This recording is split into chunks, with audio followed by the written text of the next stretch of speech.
Ojo, no estamos contando en estos momentos las concubinas, porque tuvo varias según este versículo de la Biblia. Dicen, no, el matrimonio plural es una aberración, eso es apostasía, eso no es de Dios.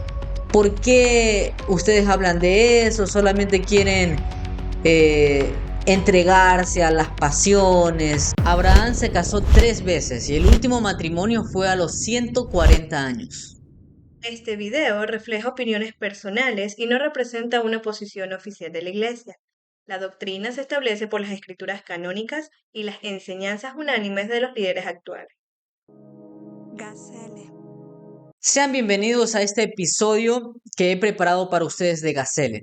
Por favor, si no se han suscrito, háganlo ahora para que les pueda llegar las notificaciones de cada uno de los videos nuevos que estamos por sacar. El día de hoy vamos a hablar acerca de Abraham y vamos a relacionarlo con el matrimonio celestial, o también conocido como matrimonio plural. Primero vamos a establecer los precedentes. Leemos en Génesis 2, versículo 18. Y dijo Jehová Dios, no es bueno que el hombre esté solo, le haré ayuda idónea para él. Me encanta esta frase de ayuda idónea. Entonces la mujer, según el Génesis, es una ayuda idónea para el hombre. Y vamos a establecer qué significa esto dentro del contexto del plan de salvación. En un mundo lleno de controversias por quién es mejor, si el hombre, la mujer, quién puede hacer qué cosa, quién es superior a otro, creo que el término ayuda idónea nos ayuda a poder entender de que ambos nos complementamos. Cuando en la Biblia se usa esa expresión, no está hablando de alguien secundario ni inferior. En el idioma original, esas palabras transmiten la idea de apoyo fuerte, de un aliado, incluso alguien que socorre o rescata. No a alguien menos importante, sino a alguien que fortalece. El elder Ulises Soares explicó que dentro del plan del Señor, una ayuda idónea es una compañera que avanza junto al hombre en plena colaboración, no detrás ni por encima, sino a su lado. El elder David Abednar enseñó que el plan de felicidad requiere la combinación única de las capacidades espirituales, físicas, mentales y emocionales, tanto del hombre como de la mujer. Por sí solos, ninguno podría cumplir completamente los propósitos de su creación. Esos conceptos me agradan mucho porque hacen ver de que realmente nos necesitamos el uno al otro. Y creo que dentro del plan de salvación es importante porque no nos aislamos. No es que uno, el hombre, es mejor que la mujer o la mujer es mejor que el hombre. Se trata de poder unificar, no de dividir. Y se trata de que juntos, ojo, no por separado, sino juntos, empecemos a crecer y a ser mejores. Si yo pudiera darle otra definición, de repente no exactamente igual, le pondría en lugar de ayuda idónea, complemento divino. Porque es así, estamos aprendiendo a ser dioses, estamos construyendo algo que va a permanecer por generaciones, no solamente dentro de esta tierra, sino miremoslo hacia futuro. El Señor nos ha prometido el poder tener progenie, el poder en lo futuro ser reyes, reinas, sacerdotes y sacerdotisas, dioses y diosas, y tener hijos espirituales. Entonces, en este contexto, el hombre y la mujer necesitan aprender a progresar juntos, a poder amarse, cuidarse, respetarse y juntos ayudarse el uno hacia el otro a poder elevarse juntos.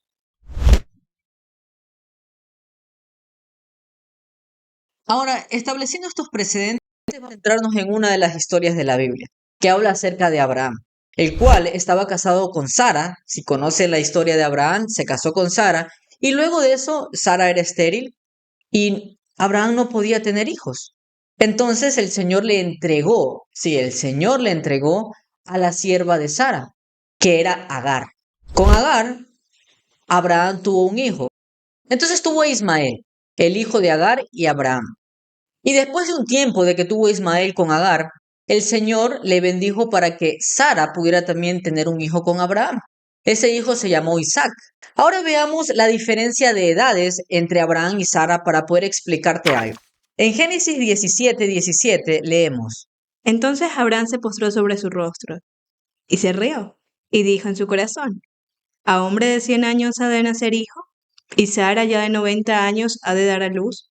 Entonces sí, Abraham le llevaba 10 años a Sara. Cuando él tenía 100 años, Sara tenía 90. Tenían 10 años de diferencia. Abraham era mayor que Sara. Luego leemos en Génesis 23 que Abraham enviudó. Y fue la vida de Sara 127 años. Tantos fueron los años de la vida de Sara. Y murió Sara en Kiriat Arba, que es Hebrón, en la tierra de Canaán. Y vino Abraham a hacer duelo por Sara y a llorarla. Entonces Sara murió cuando tenía 127 años. Como vimos, se llevaban 10 años de diferencia. Eso quiere decir que a la muerte de Sara, Abraham tenía 137 años. Según la cultura de la época, cuando un hombre o una mujer estaba de luto por su esposo, aproximadamente tardaba un año en poder vivir ese duelo. Eso quiere decir que en ese año de duelo no se casaban, honraban la memoria de su ser querido que había fallecido. Luego leemos en Génesis 25, versículo 1 y 2. Y Abraham tomó otra esposa, cuyo nombre era Setura, la cual le dio a luz a Sinra, y a Joxán, y a Medán, y a Madián, y a Isbac, y a Súa. Por eso es importante poder establecer el tiempo de duelo. Eso nos daría de que si se volvió a casar entre 139 y 140 años. Sí, esa era la edad que tenía Abraham cuando se volvió a casar por tercera vez. Ojo, no estamos contando en estos momentos las concubinas, porque tuvo varias según este versículo de la Biblia.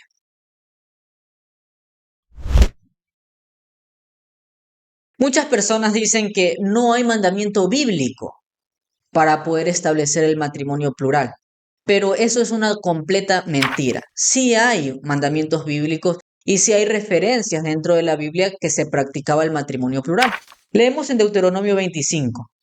Cuando habiten hermanos juntos, y muera alguno de ellos y no deje hijo, la esposa del muerto no se casará fuera con un hombre extraño. Su cuñado se llegará a ella, y la tomará por esposa, y hará con ella parentesco. Y será que el primogénito que ella dé a luz llevará el nombre del hermano muerto, para que el nombre de éste no sea borrado de Israel. Eso es lo que nosotros conocemos como levirato. El levirato es un tipo de matrimonio en el cual una mujer viuda que no ha tenido hijos se debe casar obligatoriamente con los hermanos de su esposo fallecido, es decir, con sus cuñados. También existe otro término conocido como sororato. El sororato es la práctica según la cual, quedando viudo un varón, éste deberá casarse con una hermana de su mujer fallecida, es decir, sus cuñadas, o bien con una hermana como esposa principal y las otras hermanas como concubinas. Es interesante que dentro de este mandamiento o ley conocida como el levirato, no se establece un precedente de que si el hombre está casado o no está casado. Eso quiere decir que si el hermano de este hombre que falleció toma a la mujer de su hermano, a su cuñada, él puede también estar casado. Y se han dado casos en cuanto a esto. También leemos en Deuteronomio 21. Si un hombre tiene dos esposas, una amada y la otra menospreciada, y si tanto la amada como la menospreciada le han dado hijos, y si el hijo primogénito es de la menospreciada, acontecerá que el día en que haga heredar a sus hijos lo que tenga, no podrá dar el derecho de primogenitura al hijo de la amada con preferencia al hijo de la menospreciada, que es el primogénito. Mas al hijo de la menospreciada reconocerá como primogénito, para darle una doble porción de todo lo que tenga, porque él es el principio de su vigor, y el derecho de la primogenitura es suyo. Me gustan estas escrituras porque establece ciertas normativas bien específicas sobre cómo cumplir este mandamiento. Y si lo hace es porque se vivía en aquella época y porque era muy importante que las personas de aquella época tuvieran estos reglamentos para poder vivir esta ley. Y creo que esa escritura también nos habla un poco acerca de muchas dudas que a veces como miembros de la iglesia tenemos. He escuchado a personas decir de que cómo sería en el caso de que se viviera el matrimonio plural, si hay un hombre que ama más a su esposa o si de repente se va a tener preferencia hacia una de sus esposas. Y esas son preguntas que realmente no podemos contestar porque nosotros no vivimos ese mandamiento. Pero debemos de tener la seguridad que en el Antiguo Testamento había estatutos específicos para poder salvaguardar siempre el amor y la integridad hacia todos los hijos del Señor.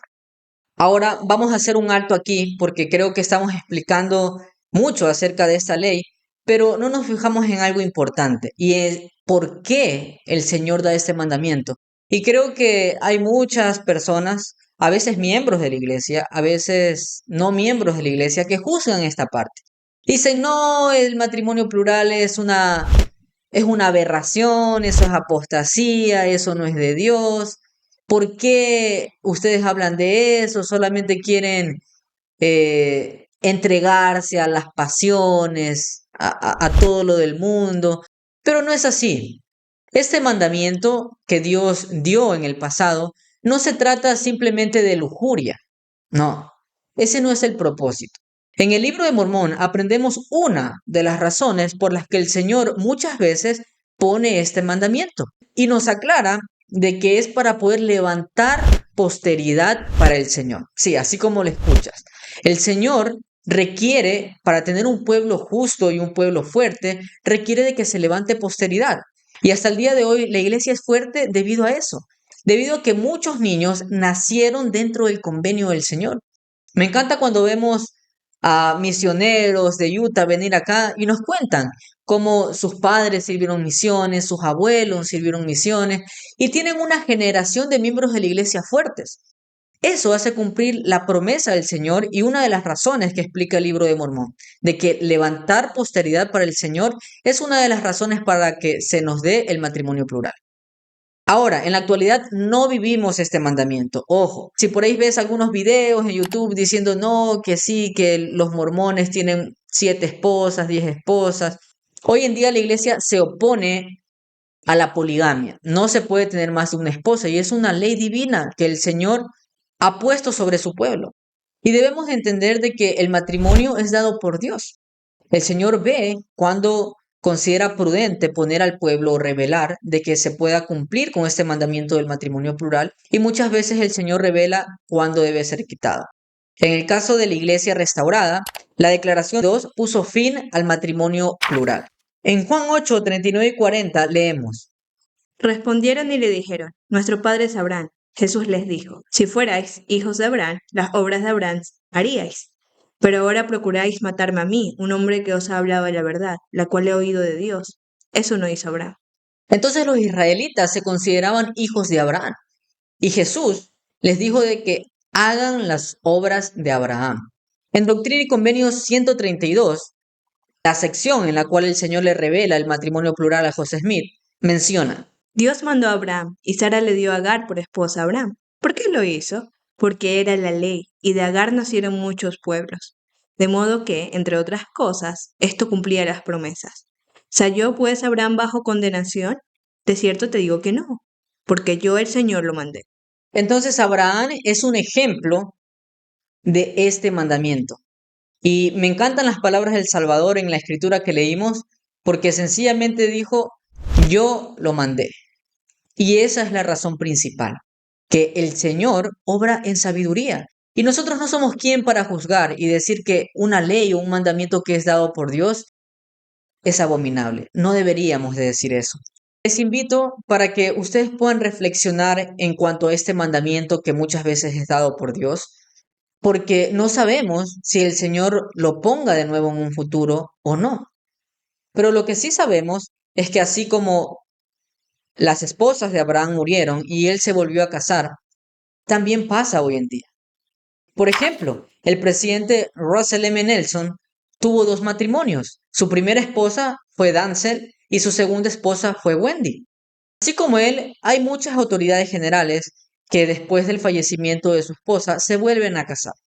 Ahora, yo conozco personas que siempre dicen, si yo me quedara viudo o me quedara viuda, yo no me vuelvo a casar. Considero que es una falta de respeto. Primero quiero decirles que no es una falta de respeto, pero que tampoco es obligatorio. Si una persona enviudece, no necesariamente tiene que volverse a casar. No es una regla, no es una norma. Ustedes pueden quedarse tal y como están, esperando la promesa del Señor de que en algún momento se va a resucitar y ustedes van a cumplir esos convenios y a recibir las promesas que el Señor les ha dado. Pero tampoco juzguemos a las personas que lo vuelven a hacer. Y siempre se nos ha mandado seguir al profeta. Y muchos de los profetas actúan de esta forma, cumpliendo esa ley del Señor. Y sencillamente termino con las palabras del Señor. No es bueno que el hombre esté solo. Por favor, déjame leerte en los comentarios qué piensas sobre este tema. ¿Cuál es tu posición? Y muchas gracias por apoyar, compartir y comentar cada uno de nuestros videos. Hemos llegado a 320 seguidores y esperamos seguir creciendo con tu ayuda.